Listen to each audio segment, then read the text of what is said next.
I played Apex Legends' newest season early. It's called Takeover. I can't show gameplay today, however, I can talk about everything coming in the new season. So let's break down probably one of the biggest, widest sort of overall meta balances the game has seen in quite a while. Some improvements to matchmaking, anti-cheat, a buff to Ash, and some other changes to the assault classes. Firstly, before I get into the nitty-gritty details, here are Apex Legends' top priorities for 2025, straight from the mouth of Evan Nikolic, Apex Legends senior game designer. Firstly, anti-cheat. More and more improvements are coming to anti-cheat. With them banning Linux, it did really help, and they're adding a new feature called Road to Ranked, which will slow down cheaters. I'll talk more about that later. Matchmaking, we're getting more transparent information. When we join an unranked lobby in the next season, you'll now get a little sort of showcase to show where your team stacks up against the rest of the skills lobby. Similar to the ranked overview, matchmaking will become fairer, and the conversation over how they're balancing matchmaking will go on throughout the season. They're also making sure LTMs will be fairer from the get-go. So when a new LTM comes out, you don't have to worry that you'll jump in and suddenly go up against 3-stack Preds or something. It's going to be more fairer, balanced lobbies all around. They also wanted to talk about their content and their focus on content in 2025. They do understand that there is a lot of talk about a lack of content in Apex. They're saying that they're still going to do fairly limited amount of legend releases because the amount of effort it takes to create a new legend doesn't really reach players in such a similar way as massive reworks to the meta, such as the legend upgrade system.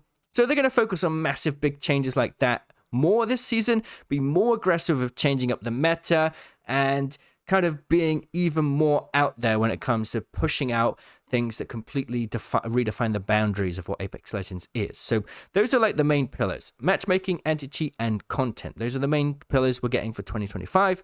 So let's jump into what's actually new with this new season.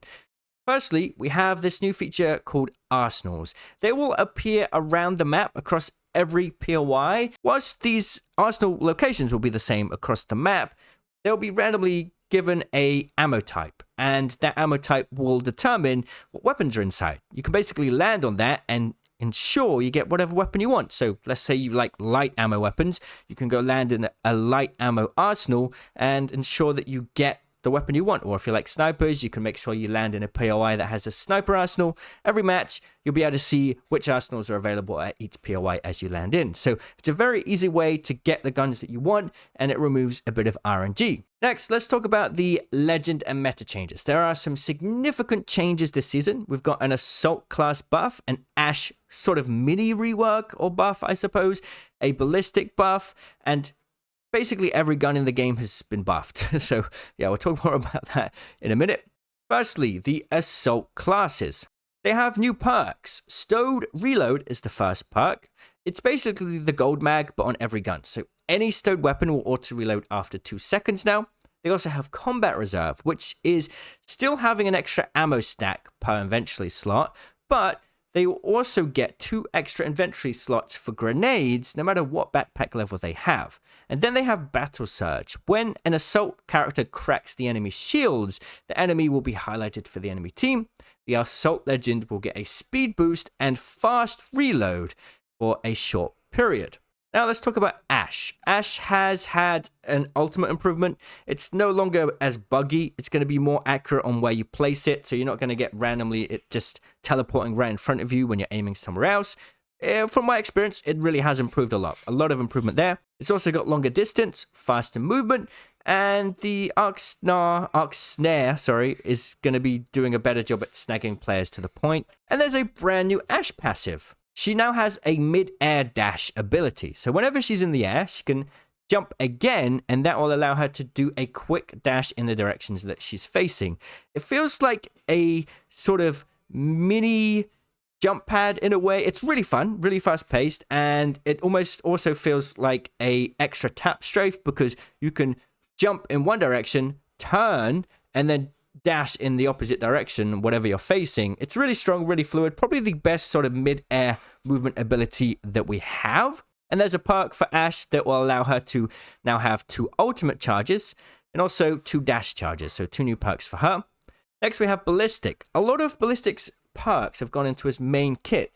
opening up more opportunities for new perks. So firstly, his main kit now has 2 tactical uses, and his sling weapon will upgrade as he levels up his Evo armor.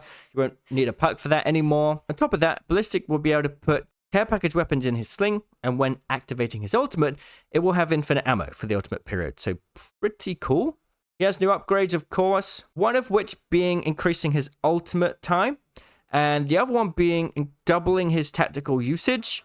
And he already has 2 tactical uses now, so that means, yes, he can have 4 tactical uses, which is pretty crazy. And another perk is if Ballistic's Whistler actually overheats a target, they'll now be silenced as well. So let's talk about other meta changes. Pretty much every gun has been buffed. They have wanted to increase the damage across pretty much most guns to basically lower the time to kill. They want people to be able to sort of resolve fights faster so that third parties are perhaps not as often. So this is going to be a very different feel for this season. Time to kill is dropping quite considerably across the board. All of the helmets are pretty much gone, save gold helmets and red helmets, and we'll get into that in a minute. But that means headshot helmet protection is gone. It's no longer a thing. You shoot someone in the head, you're going to get a lot more damage with Krabers and Sentinels and all that good stuff. So headshot damage in this season is going to be really good. Snipers are going to feel really snappy. And those gold and red helmets are quite unique. They do not have headshot protection either, but instead give extra perks. The gold helmet basically gives you the old gold armor perk, where using shield cells and syringes gives double heals. That support perk that gives you double heals is gone now. You can no longer get double heals on support anymore with syringes and shield cells, and you can't B-hop or move faster either. That support perk is gone, and part of that support perk has moved to the gold helmet. We also have a red mythic helmet, and equipping that will give you armor straight to mythic level. So 125 shields, it will immediately level up your armor to mythic whilst you are wielding the helmet. You can no longer actually get to red Evo armor anymore by naturally leveling up your Evo. It will max out at purple. So the only way to get red now is with the mythic helmet. So for the majority of games, you're going to rarely see anyone with red to armor. So on top of the time to kill change, we also have less players, well, pretty much most players in the lobby having less health at the end game. So definitely fights are going to resolve a lot faster. This is going to change things massively. We'll have to see how it feels in gameplay. Definitely think there's going to be, a lot of people liking it, a lot of people maybe not liking it. So we'll see how it goes. Cells and syringes stack up to 6 now. That's an inventory change. And when you get knocked, you'll also be able to crawl around faster, which is nice. There's a lot more changes to talk about, though. First, road to ranked. There is no longer a level requirement to play ranked. Instead, you have to complete quite a number of challenges. These are things like pinging enemies, doing damage with specific characters and weapons, and just interacting with the game in a way that's going to teach you how to play the game better. This is going to do 2 things. It means that when you're ready to play ranked, you're going to learn more about the game, and it's going to slow down cheaters. Cheaters will basically buy accounts online. These accounts are run by companies who just bot them. They literally just automate everything, so the bots just auto level over time. With these new challenges, that's going to slow it down massively. It's going to be really hard to automate these challenges because there's a lot of things that require a lot of sort of extra care and human intervention. Like a bot is not going to be able to automate most of these things, which means it's going to completely slow down the cheater market, which is amazing. Massive good idea. I think we're going to see a lot less cheaters in the upcoming season. So really good change there. There's a lot more coming. Firstly, weapon mastery challenges have been completely reworked. No longer will you need to do crazy wacky things like 360 Kraber no scope people. Instead, it's more actual grindable challenges. Just get, a certain number of kills and damage with weapons will unlock rewards instead. So it's a lot easier to grind your way to unlock weapons, which is nice. UI changes have been made across the board on the lobby to better sort of track challenges and progression, which is nice. We're also going to get a lot of sort of unranked pub content this season. There's going to be creator-curated LTMs. I think they showed us like a 3 strikes mystery mode and a couple other game modes that will play out throughout the season. We're also getting a takeover for normal pubs. Now, it's not as crazy as this latest season's Takeover.